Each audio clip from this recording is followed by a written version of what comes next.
Hi there, my name is Janine Picciarella and I'm making this video today to talk to you about countertransference and the effects of what we as therapists and counsellors are facing in our work, working with people that are facing this crisis, which is triggering all sorts of script issues for us. And when I say us, I mean both for the therapist and the client. So that us is really important to acknowledge that both people in the relationship are being affected.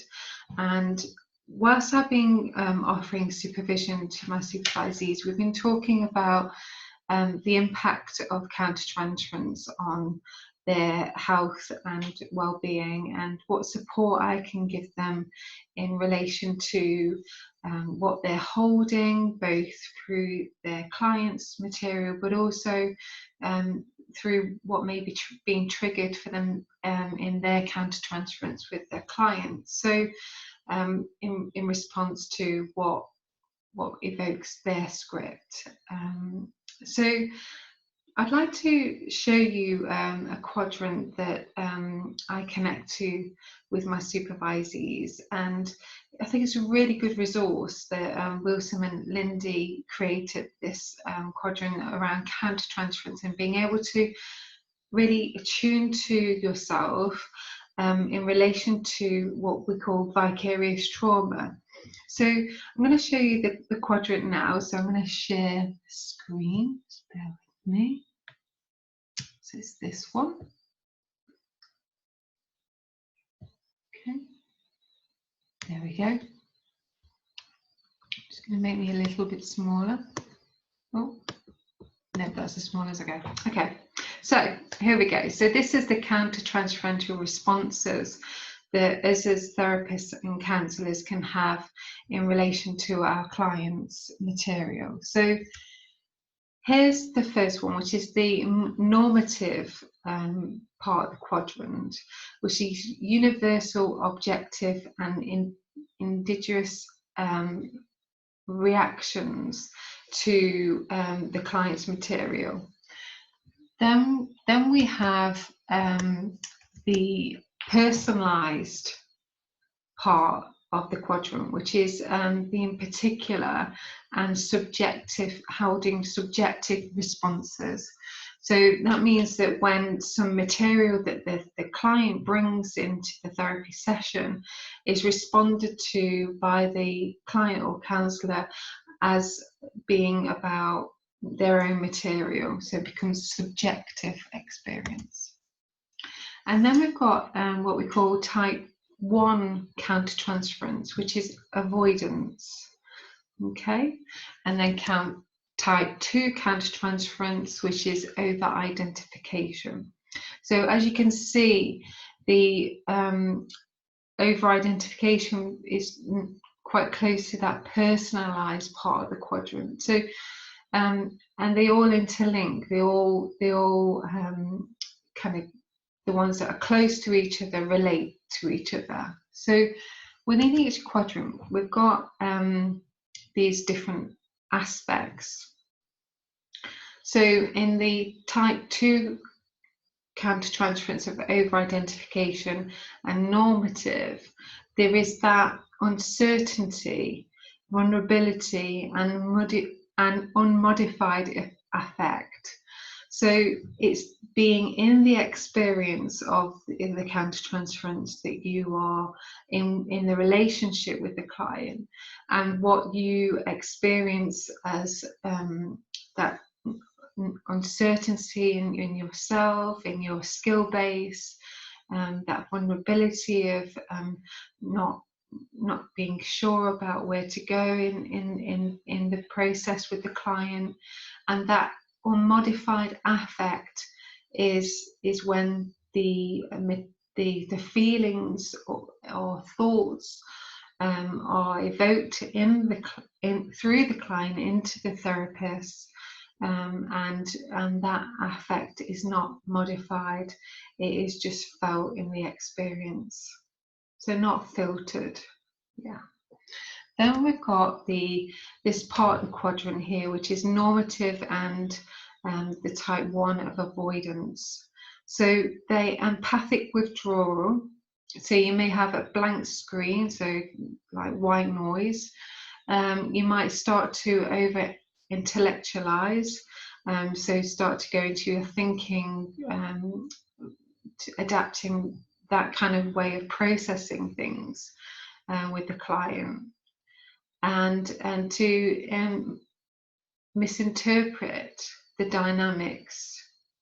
So it may be that you are relating to the client in a way that's being misunderstood by you, or vice versa in that countertransferential response. Then we've got empathic repression part, which is an avoidant and personalized section of the quadrant. So you may withdraw, or have denial about what's happening between the two of you, or there may be that distancing where that part of the relationship where you're withholding something about yourself, or withholding something about an experience that you're having with the client. So there's going to be that disconnect in the relationship. So then we've got the empathic enmeshment. So that's a part of the over-identification and personalised part of the quadrant. So it may be the loss of boundaries, so lack of contracting or lack of keeping to the contract, such as time or money, or how often you meet. So lots of different ways in which boundaries can be lost or crossed. That over-involvement or reciprocal dependency. So in terms of those parts, it's about the relational sense of safety and security, and this part can be difficult in terms of holding the support if those boundaries are crossed, and therefore the safety of the relationship can in the holding can be impacted upon. So that's an overview of this countertransferential responses model from Wilson and Lindy. I found it really helpful in terms of supporting my supervisees to recognise what part is it that they're experiencing in relation to these quadrants, and to support them to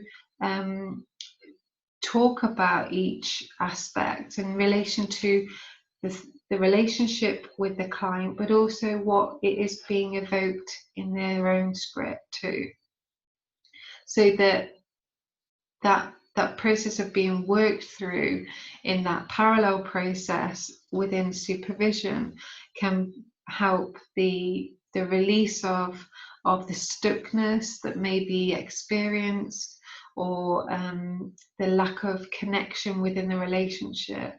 So that's really important to account within the supervisory relationship. And like I say, I use this model to support us through that acknowledgement of where they're at with this particular client or clients.